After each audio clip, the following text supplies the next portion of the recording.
On this video, we verify the following two trig identities. We're going to be proving trig identities, and for the one on this video, you'll need to know these identities, the fundamental identities and the Pythagorean identities, and you should know these well. All right, we're going to verify this identity. So we have to decide, do we want to work on the left side or the right side? Now sometimes you work on one side and you don't get anywhere, and you could go over to the right side and work on that as well to see if you get the same thing on both sides. But let's just start with what looks like maybe the more complicated side. And I think that would be the left side because we have a binomial squared, we've got some cotangents, etc. Where on the right side, I kind of noticed that denominator. That's going to be 1 minus cosine squared x. So it could be written as sine squared x. It's not going to be too complicated to get back to this. So let's start on the left side. And I'm going to have to take a lot of space to write this one out. So I'm going to start off with this 1 plus cotangent x squared minus 2 cotangent x, and we need to square this 1 plus cotangent x squared. So remember, that's 1 plus cotangent x times 1 plus cotangent x. Now that's of course the same thing as writing cotangent of x plus 1 times cotangent of x plus 1. So if you want to rewrite it, so we're just going to say what this equals. This equals this. Oops. And you could do the FOIL method, or originally you could have just used the formula, but just a little review, I did the whole thing out. So I have 1, and then my outer and inner term, I'm going to have cotangent x plus another cotangent x, that's 2 cotangent x, plus cotangent squared x, right? Because cotangent x times cotangent x is cotangent squared, minus 2 cotangent x. Oh wow, this is nice. Check it out. I got a 2 cotangent x minus 2 cotangent x. So I end up with just 1 plus cotangent squared x. Now that should look familiar to you. That is Pythagorean identity. You have to have these down. Anytime you see something like a 1 plus something with something squared or 1 minus, check it out and see if it's one of your Pythagorean identities. This is cosecant squared x. Now, what is cosecant squared x? That's 1 over sine squared x. Can you see where I'm going here? See what I'm trying to get up here? I'm trying to get the 1 over 1 minus cosine x times times 1 plus cosine x. So my next step is to rewrite this as 1 over sine squared x. And then, sine squared x, you can write that as 1 minus cosine squared x.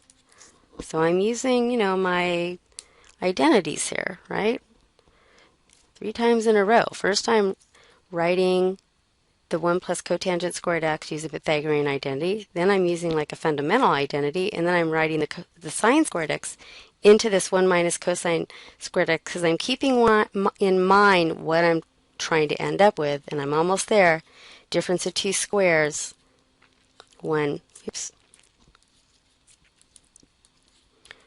plus cosine of x times 1 minus cosine of x, and that is what we're trying to prove.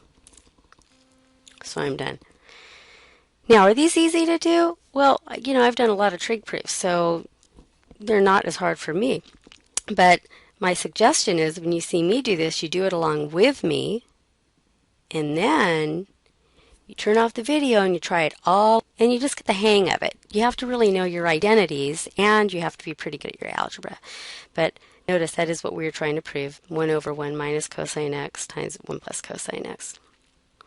Now, if you got stuck, maybe 1 over sine squared x here, another strategy is if you don't know what to do at that point, you can go over to your right-hand side and write that as 1 over 1 minus cosine squared x, and then that'll be 1 over sine squared x, and then you notice you got the same, you were able to manipulate this to look the same as the other side. And that's really okay, because what it means is you can then go back here and go backwards. So you would start here, go back up the line till they meet.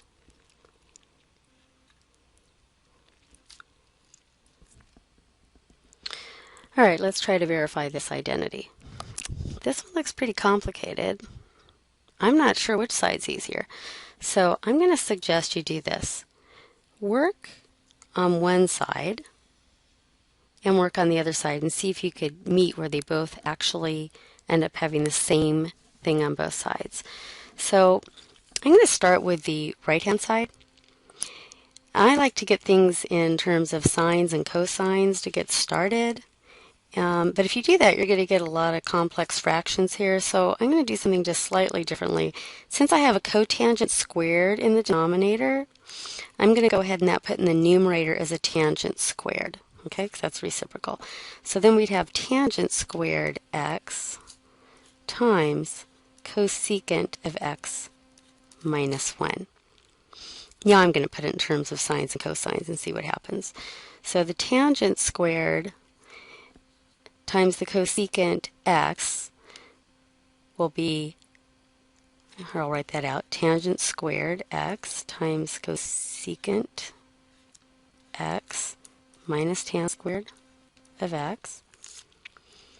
And I'm going to write this in terms of sines and cosines now.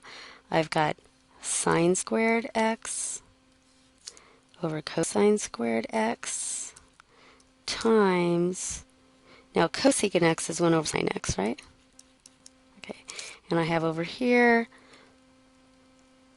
sine squared x over cosine squared x, putting it in terms of sines and cosines. So let's see, does this get us any closer? Well, this sine squared cancels with one of those sines, so I end up with one sine in the numerator and a cosine squared x minus, and I've got a sine squared x over a cosine squared x. Okay, so let's see. What else could I do here? Just sort of like try some measure. Well, I've got a common denominator. Getting somewhere. And I see that I could factor out a sine out of the numerator. Can you see that? And I'm kind of looking over what I want it to look like. I want to end up with a sine in the numerator. So I'm going to try that. I have a sine. I don't know how I got to that color. Here we go. So we have a sine of x times a 1 minus sine of x over cosine squared x. All right. Well, I'm going to stop here and see if I could fool around with the left-hand side and see if I can get it to look something like that. And the trick is, see this 1 minus sine x? I wonder if I could multiply the top here by 1 minus sine x, which means the bottom would have to be multiplied by the same thing. Let's see what happens. So I've got this sine of, good grief, I wrote x on one side and sine and theta on the other side. Of course, they have to be the same. Both have to be x's. Okay, so I've got the sine of x, and I want to multiply that by, just see what happens. How about 1 minus sine x? Now in this denominator, I'm going to write that instead of sine x plus 1, I'm going to write 1 plus sine x. But it's really the same thing, right? And the reason I'm choosing to do that is because I'm going to then multiply it by this 1 minus sine x. So it looks like a plus b times a minus b. Well, let's see. What do I got? In the numerator, I've got sine of x times 1 minus sine x all over 1 minus sine squared x, which is cosine squared x. Check it out. Sine x times 1 minus sine x all over cosine squared x. Wow. So I worked on one side and got it down to being sine x times 1 minus sine x over cosine squared x, and I worked on the other side and got it to be the same thing. So it makes sense that these are equal. Now what you could do is you kind of go backwards. So see, you started with the left side and you got to here. Then I could say that's the next step, and then I kind of go up. That would be the next step, the next step, the next step, the next step, and I'd end up with this cosecant of x minus 1 over cotangent squared x.